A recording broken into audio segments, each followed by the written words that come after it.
अस्सलाम वालेकुम dear friends, welcome back.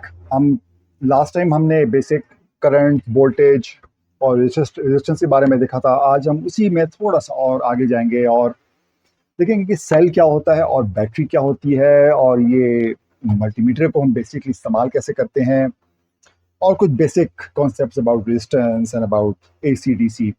कोशिश करेंगे इसको, जैसे हमने बात की थी कि हम इसको बिल्कुल मुख्तसर और मिनिमल रखने की कोशिश करेंगे।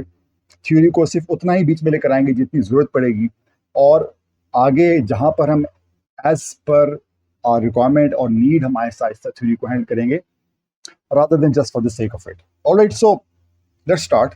एक तो हमने बात की थी कि हमने देखा था कि सेल क्या होता है, फिर हमने देखा था कि हम जब दो सेलों को मिलाते हैं तो हम वोल्टेज बढ़ा सकते हैं। तो सेल और बैटरी में फ़र्क बेसिकली सिर्फ ये है कि ये आपके पास एक सेल है, और जब मैं दो सेल्स को आपस में मिला लेता हूँ तो ये एक बैटरी बन जाती है।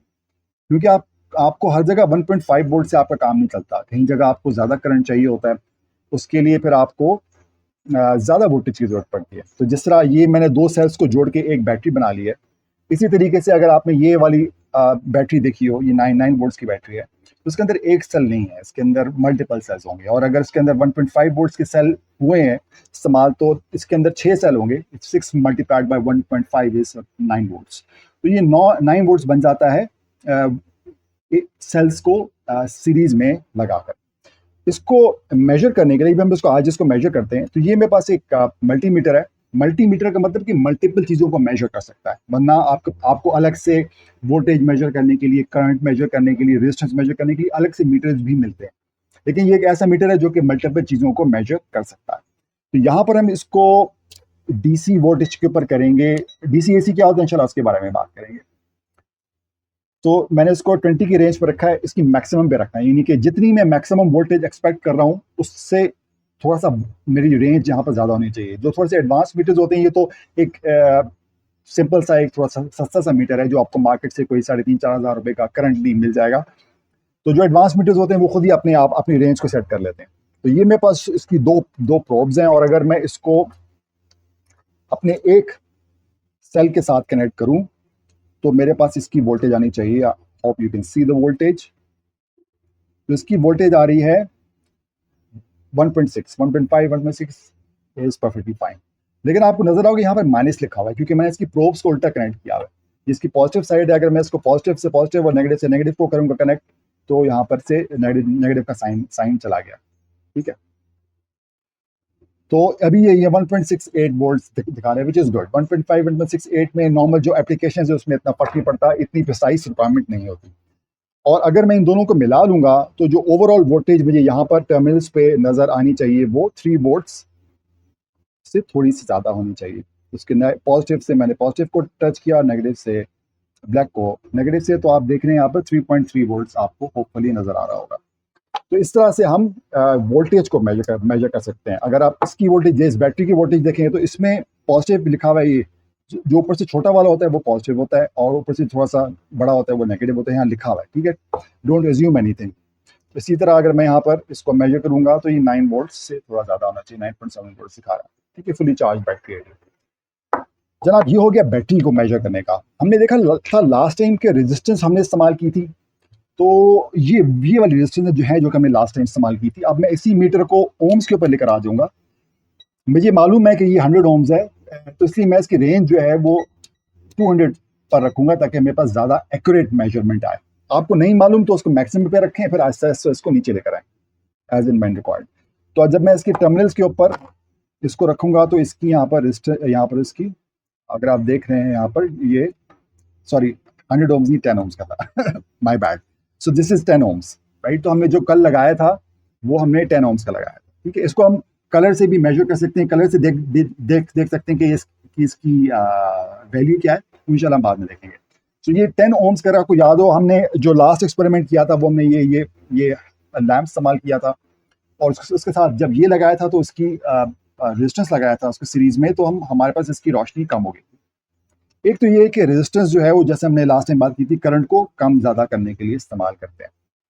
ये जो दूसरा रजिस्टर रखा हुआ है इसकी वैल्यू है 1K, 1000। तो मैं इसको 2000 पे रिपेयर पे रखूँगा, तो इस रेंज पे रखूँगा, तो ये मुझे इसकी रेटिंग 9 81 ओम्स। अब देखिए मैं एक्यूरेसी आपको दिखाऊं, अगर आपको यहाँ से नजर आ रहा है स्क्रीन, तो यहाँ पे मैंने इसको 2000 की रेंज पर रखा हुआ है, तो मुझे 980 ओम्स दिखा रहा है। अब मैं उसको 20K की रेंज पर रखूंगा तो मुझे ये ठीक है 1K दिखा रहा है, 0.98 दिखा रहा है। तो ज़्यादा एक्यूरेट करने के लिए जो हम रेंज कम करते हैं, वो यानी कि यहाँ जो वो रेंज कम करते हैं, उससे थोड़ी सी एक्यूरेसी बढ़ जाती है। बहरहाल ये हमारे पास रजिस्टर्स एज कंपोनेंट्स हैं, लेकिन रजिस्टर्स जो है ना वो और चीज़ों में भी होती है। जैसे हमने लास्ट टाइम ये देखा था कि बल्ब को हमने ऑन किया था, तो ये उसके साथ तार लगी हुई ना, इस तार की भी अपनी रेजिस्टेंस होती है, लेकिन होती बहुत कम है। लेकिन जैसे जैसे इस तार की लेंथ बढ़ती जाएगी, या इसकी इसकी जो रेजिस्टेंस है वो उसकी तार की जो मटेरियल है, जो मेटल इसमें इस्तेमाल होता है, उससे भी फर्क पड़ता है,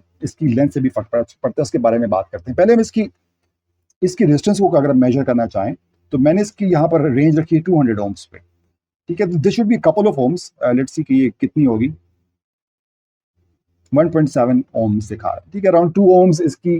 अब इस पाथ की अपनी यानी कि यहाँ से प्लस दिस लैंप और ये यहाँ तक, ये इसकी रेजिस्टेंस है। इसका मैकेनिज्म क्या है, अगर आपको, this is a question for you, I would like you to look it up, कि इसका मैकेनिज्म क्या है, कि ये लाइट अप क्यों होता है। अगर आपको इसका जवाब मिल जाए तो नीचे कमेंट्स में दें, नहीं समझ में आता तो कमेंट्स में बताएं, मैं आपको नेक्स्ट वीडियो में एक्सप्लेन कर दूंगा कि ऑन ये इसमें से रोशनी क्यों निकलती है। So this is a question for you to explore. हाँ, तो हमने क्या देखा कि रेजिस्टेंस मुख्तलिफ वैल्यूज की होती है, और रेजिस्टेंस तार के अंदर भी होती है। रेजिस्टेंस के बारे में एक और चीज़ हमने अभी देखी कि इसके अंदर जो मटेरियल है उससे बहुत फर्क पड़ता है, ये कौन सा मटेरियल अंदर इस्तेमाल हुआ है। Ideally this should B copper, क्योंकि मार्केट में देखिए दुनिया में काफ़ी अवेलेबल है, लेकिन फिर भी उसकी कॉस्ट बहुत high. It is a very good conductor. और आप आपके जो घरों में तारे बिछती हैं, वो कोशिश करें कि हमेशा कॉपर की इस्तेमाल करें। लेकिन जो आपके लॉन्ग रेंज ट्रांसमिशन के लिए, आप देखो जो पावर लाइंस होती हैं, जो कि लंबी लंबी चल रही होती हैं, ठीक है, आप देखोगे जो हाई वोल्टेज पावर लाइंस हैं, वो हाई वोल्टेज क्यों होती है वो भी इंशाल्लाह कभी बात करेंगे। तो ये जो हाई वोल्टेज पावर लाइंस हैं, ये कॉपर की नहीं होती। एक तो ये कि कॉपर बहुत महंगा पड़ जाएगा अगर हम इसको हाई वोल्टेज लाइंस के लिए इस्तेमाल करें। दूसरे कि उसका वजन बहुत ज़्यादा हो जाएगा, तो इसके लिए हम एल्यूमिनियम इस्तेमाल करते हैं। एल्यूमिनियम लाइटर होता है, तो लेकिन उसकी उसकी कंडक्टिविटी इतनी ज़्यादा नहीं थी, वो इतना अच्छा करंट को कंडक्ट नहीं करता, उसकी रेजिस्टेंस ज़्यादा होती है, तो उसको हम थोड़ा मोटा कर देते हैं। तो इसका मतलब एक और चीज़ बीच में आ गई कि इसकी विड्थ से भी फर्क पड़ता है कि इसकी रेजिस्टेंस कितनी होगी। एक और चीज़ से फर्क पड़ता है, वो है इसकी टेम्परेचर से। यानी कि जनरली जो है ना, वो जितना ज़्यादा टेम्परेचर होगा उतनी ज़्यादा रेजिस्टेंस बढ़ जाएगी। यानी कि अगर आप ये खास तार की रेजिस्टेंस है, जब तार गर्म हो जाएगी तो रेजिस्टेंस बढ़ जाएगी उसकी, यानी करंट कम हो जाएगा, तो उससे भी फर्क पड़ता है। ऑलराइट, सो और हमने, हाँ, पावर को देख लेते हैं। जी, ये जो आपको कंपोनेंट आ रहा है नज़र, इसकी खास पावर रेटिंग है। पावर क्या है वो हम बाद में देखेंगे इंशाल्लाह, अभी कॉम्प्लिकेट नहीं करेंगे। लेकिन ज़्यादा पावर के लिए हमें ज़्यादा बड़े साइज रजिस्टर होते हैं, जो कि ज़्यादा करंट को हैंडल कर सकते हैं। इसकी एक स्पेसिफिक पावर रेटिंग है। ये क्वार्टर वॉट के हैं, वो क्या होते हैं इंशाल्लाह वो भी हम बाद में देखेंगे। ऑलराइट, सो हमने देख लिया कि वायर की रेजिस्टेंस होती है, हमने देख लिया कि कंपोनेंट फॉर्म में हमारे पास रजिस्टर्स होते हैं, हमने देखा कि इसकी ये पावर रेटिंग्स होती हैं, हमने देखा कि इसकी एक्यूरेसी, अच्छा इस रेजिस्टेंस की भी एक्यूरेसी होती है, जो कि इसकी बेल्ट से यहाँ पर एक इंडिकेशन होती है, वो हम बाद में देखेंगे कि कितना एक्यूरेट रेजिस्टेंस है वो इंशाल्लाह। इस तरह की एप्लीकेशन के लिए बल्ब को थोड़ा सा कम करना है, उसमें इतना मैटर नहीं करता, लेकिन जो हमारी ज़्यादा प्रिसाइज एप्लीकेशंस होती हैं उसमें एक्यूरेसी भी मैटर करती है। कलर कोड्स क्या होते हैं ये हमने देखा, इसको हम देखेंगे इन द लेटर वीडियो। और टेम्परेचर से रेजिस्टेंस में फ़र्क पड़ता है। अच्छा, एक चीज़ आज का टॉपिक की आखिरी चीज़ जो मैं आपको बताना चाह रहा था, वो एसी और डीसी के हवाले से। हम before we go into AC DC, हमने जो अभी हम इस कोर्स में क्या करेंगे कि जो बेसिक जो सर्किट डायग्राम होता है उसको भी हम साथ साथ सीखते जाएंगे। तो हमने जो लास्ट टाइम सर्किट बनाया था, वो हमारे पास एक सेल था। सेल को नॉर्मली इस तरह से रिप्रेजेंट करते हैं, यानी जिसकी लंबी साइड है वो पॉजिटिव होती है, जो छोटी साइड है वो नेगेटिव होती है, ठीक है। ये हमने सेल को रिप्रेजेंट किया है। अगर आप 1.5 वोल्ट्स लिख दें तो it will be very evident कि ये 1.5 वोल्ट्स का, ठीक है। उसके रास्ते में हमने एक रेजिस्टेंस लगाया था, रजिस्टर को हम इस तरह से करते हैं, जो हमारा कल हमने 10 ओम्स का लगाया था, ठीक है। उसके आगे हमने एक हैलोजन लैंप लगाया था। नॉर्मली इसको एक टर्न देते हैं, यूं करके इसको बना देते हैं, जो कि देखने में भी एक बल्ब भी लग रहा है। सो दिस इज फाइन, ठीक है। तो ये हमने लास्ट टाइम सर्किट बनाया था, ठीक है। इसको कहते हैं सर्किट डायग्राम। अगर ये हम हर चीज़ का जो भी सर्किट बनाएंगे, साथ सर्किट डायग्राम बनाएंगे, ताकि हम उसको अब देखें अगर आप मैं इसको यहाँ पर बनाऊं तो ये आपके पास वायर थी, ये रजिस्टर मैंने कहीं कहाँ घुमा दिया, ठीक है। ये रजिस्टर अगर देखें, this is the 10 ohm register, तो ये यहाँ पर रजिस्टर आ गया। ये आपके पास हेलोजन लैंप है, तो ये आपके पास हेलोजन लैंप आ गया। इसको हमने तार से यहाँ पर जोड़ा हुआ था, और ये तार में ये रास्ते में तंग करिए यार, चलो जाने दो, गुजारा करते हैं। और जो हमारे पास ये जो सेल था 1.5 का जो था, तो बेसिकली ये जो सर्किट है, ये सेल, ये रजिस्टर और ये लैंप, और इनको हमने जोड़ दिया, तो ये इसको कहते हैं सर्किट डायग्राम। तो एक्चुअल सर्किट को आप फिजिकल पेपर में कैसे देख सकते हैं, ताकि हम लोगों को बता भी सकेंगे क्या सर्किट बनाना है, और कोई सर्किट देखकर हम खुद इंप्लीमेंट भी कर सकें। तो ये हो गया सर्किट डायग्राम। अच्छा, अब हम बात करना चाह रहे हैं थोड़ा सा एसी डीसी के बारे में, कि हम एसी डीसी क्या चीज़ होती है। आपकी जो घरों में जो पावर आती है ना, घरों में जो पावर आती है, जो आपके सॉकेट्स में आती है, वो एक तो ये कि वो एसी होती है, और दूसरा ये कि वो उसकी वोल्टेज बहुत हाई होती है। अब एसी डीसी क्या होता है? अभी हमने ये जो हमने सर्किट देखा था, लेट्स ब्रिंग दिस बैक। ये जो कल हमने सर्किट बनाया था, इसमें करंट मुसलसल एक ही डायरेक्शन में फ्लो करता है, इस डायरेक्शन में फ्लो करता है, positive to negative. Basic actually negative to positive करता है लेकिन that's another story for another day. लेकिन हम अज्यूम करते हैं कि वो पॉजिटिव से नेगेटिव में फ्लो करता है, और इसी डायरेक्शन में फ्लो करता रहेगा। मैं जितनी देर भी बैटरी को कनेक्ट करके रखूंगा, तो वो इसी डायरेक्शन में फ्लो करता रहेगा। लेकिन अगर मैं इस बैटरी की जगह लेट्स से 1.5 वोल्ट ही ले लें, अगर मैं इस बैटरी की जगह एक एसी सोर्स लगा दूं, एसी सोर्स को बनाने का तरीका ना, बल्कि मैं अगले पेज में बना लेता हूं। एसी सोर्स को बनाने का तरीका थोड़ा सा मुख्तलिफ होता है।